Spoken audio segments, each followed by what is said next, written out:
여러분 안녕하십니까? 뉴스투데이 제주입니다.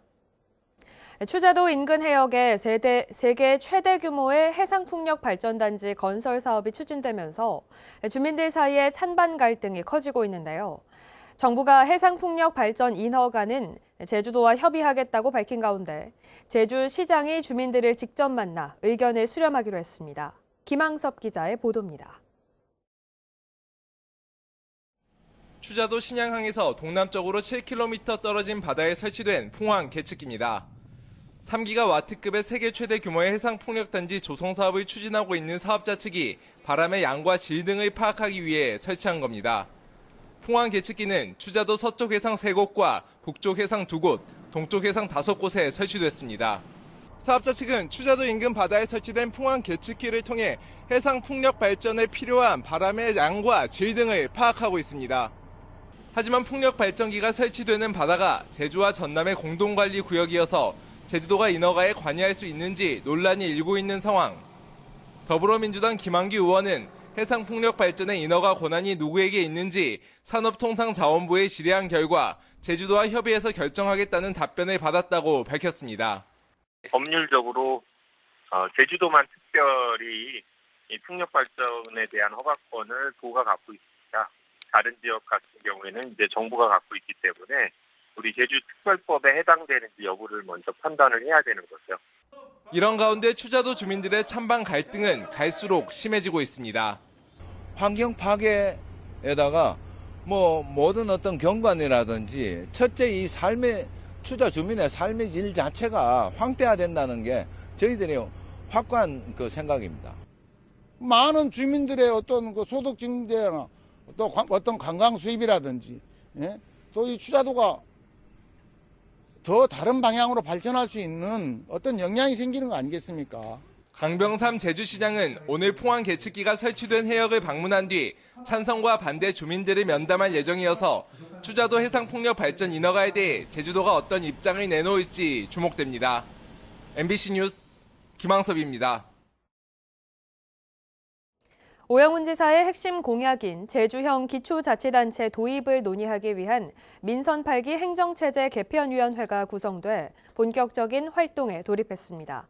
10년 넘게 논의만 진행되다 무산된 행정체제 개편이 오영훈 도정에서 이루어질지 주목됩니다. 박주연 기자입니다.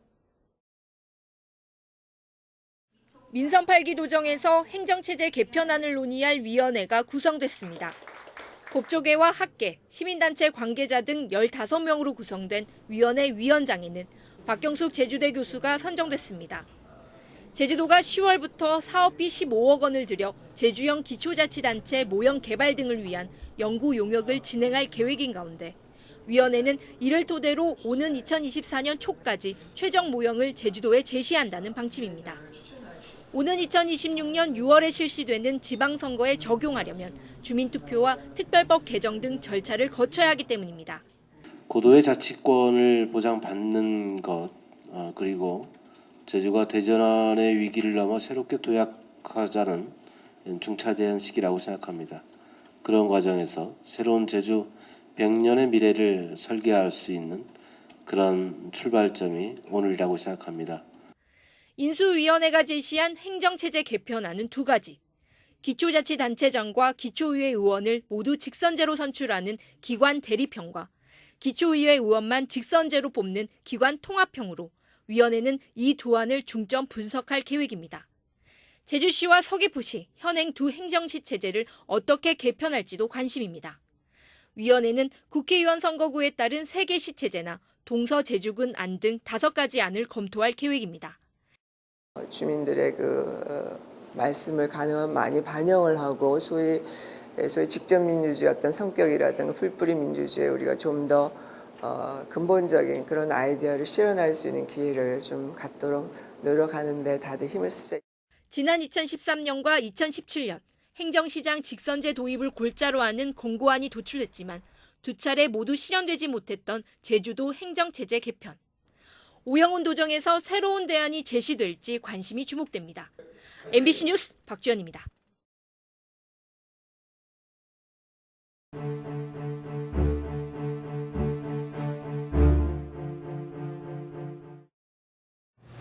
한분한분의 성함을 먼저 부르도록 하겠습니다. 지금 우리 아버지는 지금요 햄벌명 돼가지고 지금 물에 잠겨 있습니다. 찾지를 못하고 있습니다. 그렇게 해서 할 적에는 형무소에서 나올 적에는 그냥 죽이겠습니까? 철사칠로 허리 묶고 손들 다 짜매가지고 그걸 다 총살해서 죽었단 말 들었습니다. 너무너무 가슴 아프고요. 너무너무 억울합니다. 자, 한때는 또 아버지를 원망하면서 살았습니다. 그때 누가 하고 좀 다퉈가지고 경찰서에 잡혀갔는데 나 앞에 빨갱이 새끼라고 그러는 거예요. 그래서 그놈은 풀어주고 나는 구속시켜가지고 구속돼가지고 거기서 한 이틀 있다가 우리 칠순 삼촌이 건설하는 그분이 있었는데 그분이 와서 저 백 쓰고 그렇게 해가지고 나를 이제 풀려났는데 그 다음부터는 야 이거 절대 이게 남하고 이제 말다툼도 해서는 안 되겠구나 하는 거를 적실히 그때 느꼈습니다. 그래서 그 할머니, 할아버지 그리고 망인인 저희 양부님 앞에 그 존경하는 재판장님께서 그 무고한 그 죄의 누명을 벗겨주신다면 가서 증서라도 주신다면은 가서 정말 큰 절을 올리고 인사를 드리고자 합니다. 하여튼 검사님, 변호사님, 우리 4.3 관련된 분들이 굉장히 노력해 주셔가지고 오늘 이 자리에 제가 오게 돼가지고 위와 같은 사정을 종합하여 검찰의 최종 의견을 말씀드리겠습니다. 피고인은 아무런 죄가 없음에도 공범이 연행되어 군법행위에 의해 처벌받은 것으로 보이고 달리 피고인들이 내란죄 또는 국방장비법 위반죄를 저질렀다는 증거가 전혀 없습니다. 따라서 피고인들 모두에게 무죄 판결을 선고하여 주시기 바랍니다. 뒤늦게라도 이런 여러분들의 노력이나 영혼이 합쳐져서 오늘 이 자리가 마련이 다행이라고 생각합니다. 선고하겠습니다. 죄를 저질렀다는 증거는 없습니다. 그렇기 때문에 저의 재판은 다음과 같이 선고하겠습니다. 피고인들은 각 무죄.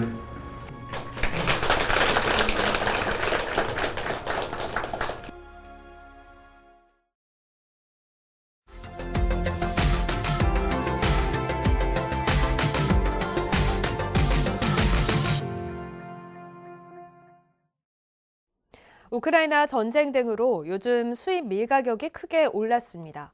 반면 쌀값은 폭락해 재고가 잔뜩 쌓여 있는데요. 수입에 의존하는 밀가루를 쌀가루로 대체하려는 움직임이 시작됐습니다. 대전 MBC 이승섭 기자입니다. 서산의 한 빵집에서 케이크를 만들고 있습니다. 반죽은 밀가루 대신 서산에서 난 쌀가루로 만듭니다. 밀가루로 만든 빵보다 소화가 잘 되고 식감도 쫄깃해 소비자들이 선호합니다. 그해 생산된 밀가루를 사용하지 못하는데 쌀 같은 경우에는 그해 생산한 햅쌀을 사용하기 때문에 훨씬 더 재료에 대해서 안심하고 드실 수 있다고 생각합니다. 지난해 우리나라는 국민 1인당 밀 33kg을 소비해 역대 최고치를 기록했지만 밀의 99%를 수입에 의존하고 있습니다.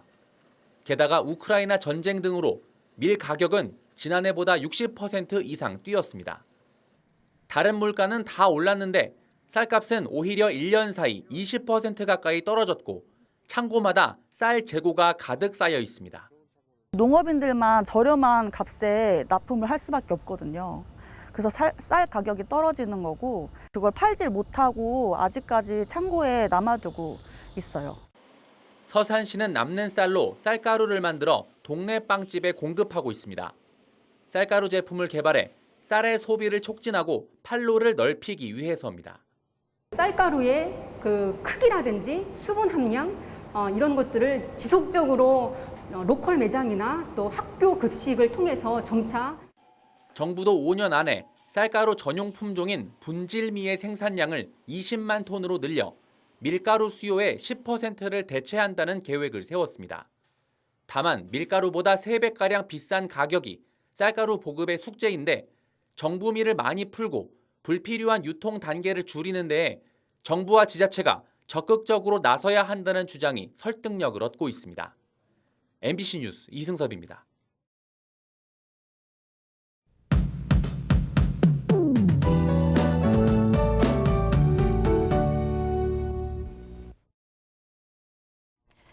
더위가 가시니 태풍 소식이 들려오기 시작합니다.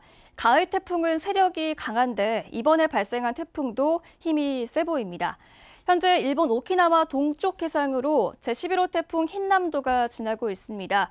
태풍의 눈이 굉장히 뚜렷해 보이는데요. 최대 풍속이 초속 55m에 달하는 초강력 태풍입니다.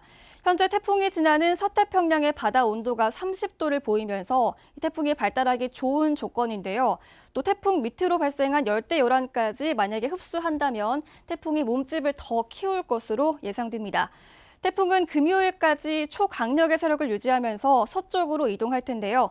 이후 일요일부터 다음 주 월요일 사이에는 방향을 북쪽으로 움직일 가능성이 있습니다. 이 태풍은 기압 배치에 따라서 이동을 하는데요. 현재 서쪽에는 티벳 고기압이, 동쪽에는 북태평양 고기압이 버티고 있습니다. 두 고기압의 세력이 비슷하다면 그 사이인 제주도와 대한해협을 통과할 가능성이 있는 상황입니다. 변동성이 있긴 하지만 일단 이 영향으로 제주에는 주말에 비가 내릴 것으로 예상됩니다. 오늘 날씨 살펴보겠습니다. 오늘은 저기압의 영향으로 흐리겠고요. 오전까지 비가 오다가 차차 그치겠습니다. 아침 출근길 중산간 지역은 안개 유의하시기 바랍니다. 현재 기온 보시면 25도 안팎으로 시작하고 있습니다. 낮 기온은 북부 지역 28도, 서부 지역 27도, 동부 지역 28도로 어제 낮보다 4도가량 떨어지겠습니다. 도서 지역도 구름 낀 가운데 선선하겠는데요. 우도는 오전까지 비가 오다가 그치겠습니다. 오늘 물결은 잔잔하겠습니다. 다만 제주 남쪽 먼바다는 오후부터 높아지겠고요. 내일 오전에 풍랑특보가 발효되겠습니다. 오늘 해안가에서는 너울성 파도에 유의하시기 바랍니다. 내일도 기압골의 영향으로 산지와 동부 지역은 비가 가끔 내리겠습니다. 다음 주 초반까지 제주에 비가 내릴 가능성이 있겠습니다. 기상정보였습니다. 제주도가 내년 국비로 역대 최대 규모인 1조 8,500억 원을 확보했습니다. 제주도에 따르면 정부가 확정한 내년도 예산안 가운데 제주 관련 국비는 1조 8,528억 원으로 지난해보다 10.9% 늘었습니다. 분야별로는 제주 공공하수처리시설 현대화 사업비 137억 원과 제주 지식산업센터 건립비 100억 원 등이 사회기반 시설과 환경, 농수축산 분야 예산 반영이 많은 것으로 집계됐습니다. 정부의 코로나19 손실 보상금을 받지 못한 소상공인에 대한 추가 지원이 이루어집니다. 제주도는 다음 달 1일부터 신청을 받아 2020년부터 지난 5월 말까지 폐업 등으로 정부 손실 보상금을 받지 못한 소상공인에게 100만 원에서 200만 원의 지원금을 지급합니다. 신청은 제주도청 홈페이지에서 할 수 있으며 제주시 종합경기장과 서귀포시 이청사에서 현장 접수 창구도 운영합니다. 제주 지역 체불 임금이 지난해보다 줄어든 것으로 나타났습니다. 제주도에 따르면 올 들어 7월 말까지 발생한 체불 임금은 83억 원으로 지난해 같은 기간보다 18.7% 감소했고 96.7%는 노동청의 중재와 사법 처리로 해결돼 2억 7,500만 원만 남았습니다.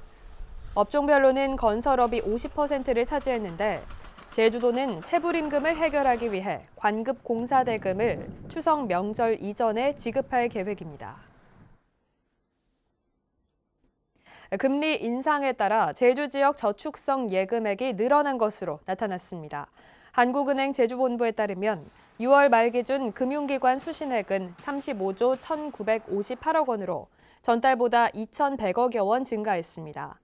반면 가계대출이 623억 원 감소하는 등 금융기관 여신액은 1,147억 원 늘어나는 데 그치면서 전달의 절반 정도로 증가 규모가 축소됐습니다. 제주산 농수축산물 판매 지원 사업이 확대됩니다.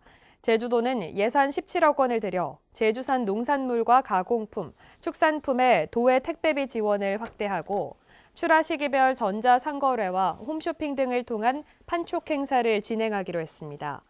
수산물과 가공품의 경우 3억 원을 들여 발송 택배 한 건당 1,000원의 택배비를 생산자에게 지원하고 지난 6월부터 예산 부족으로 중단된 전통시장 소비자 택배비 지원 사업도 재개할 계획입니다.